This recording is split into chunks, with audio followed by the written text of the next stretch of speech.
As SpongeBob approaches the 25-year mark, Battle for Bikini Bottom also nears 20.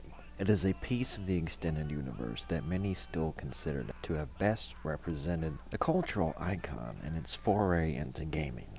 In its time in 2003, Battle for Bikini Bottom was a state-of-the-art gaming experience, an example of the possibility of video games to play to the strengths of our imaginations in ways that the small screen cannot. By giving us free rein to explore the landscapes and physically embody the characters that entertain us, allowing us at least a sense of control that lends itself to perhaps a greater sense of discovery, rather than the process of carrying us along as passive onlookers. Battle for Bikini Bottom is fanfare, celebrating the licensed source material that it replicates, with some creative additions of its own, packaged as a respectable 3D platformer with 2D combat.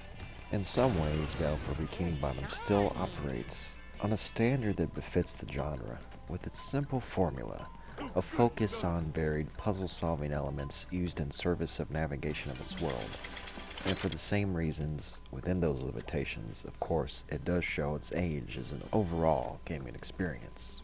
The aspects that hold up the best are how, as a form of amusement, it captures the ever-silly but often charming free spirit of SpongeBob SquarePants, memorializing the surreal humor and ridiculous one-liners through the subplots, such as entertaining Plankton's stupidly devious plans of domination, or Mr. Krabs' shameless capitalist greed, and of course, the chance to annoy Squidward whenever possible. Where today hidden collectibles or filler content, Battle for Bikini Bottom used them as a means to progress the story and unlock new areas, allowing the player to choose where they want to go and how to micromanage tasks rather than simply forcing you down a one-track path.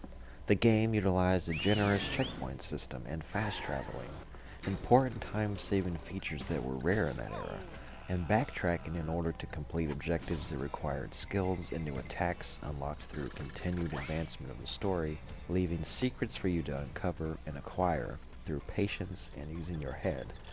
Puzzles that even kids are capable of solving easy, though some of them still give me a headache now. The level design and story structure expanded upon what was seen on TV, featuring many of the quirky characters we wanted to know more about. And though the levels themselves are mostly linear and predictable, they are at least faithful to the series stylistically, and they are worthwhile to embark in by offering us a rolling, surfing, smashing good time. Bikini Bottom lets you flop like a fish and bowl over your enemies with Patrick's pouncing, melon-chucking abilities, Sandy's swinging helicopter lasso, and SpongeBob's bubble cruise missiles. Graphically, Battle for Bikini Bottom, Rehydrated, is a wash in colors as vibrant as its characters. Rehydrated features a throwaway multiplayer co-op mode, pitting you and your chosen character against endless waves of robots to challenge your friend to get the highest score.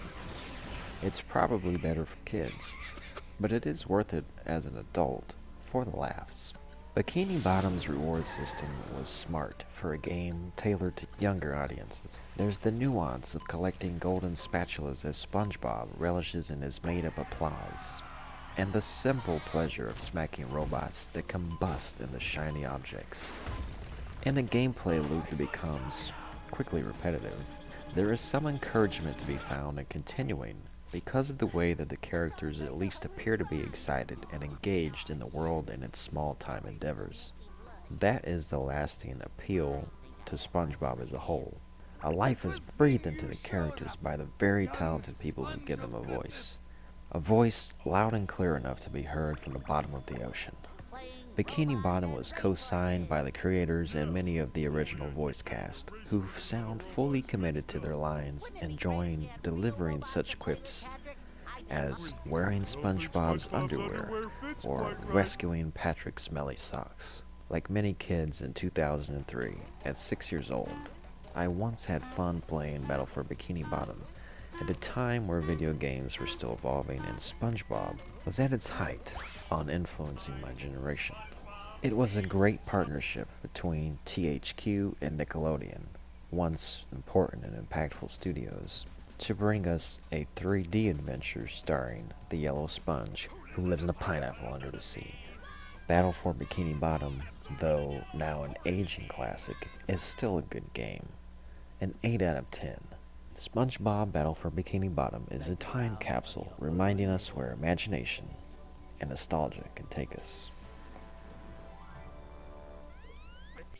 Or possibly even the next, or the next, or the next, or the next, or the next, or the next after that. But the one after the next, after the next, after the next, after that. Well, that one after that, right next to that one,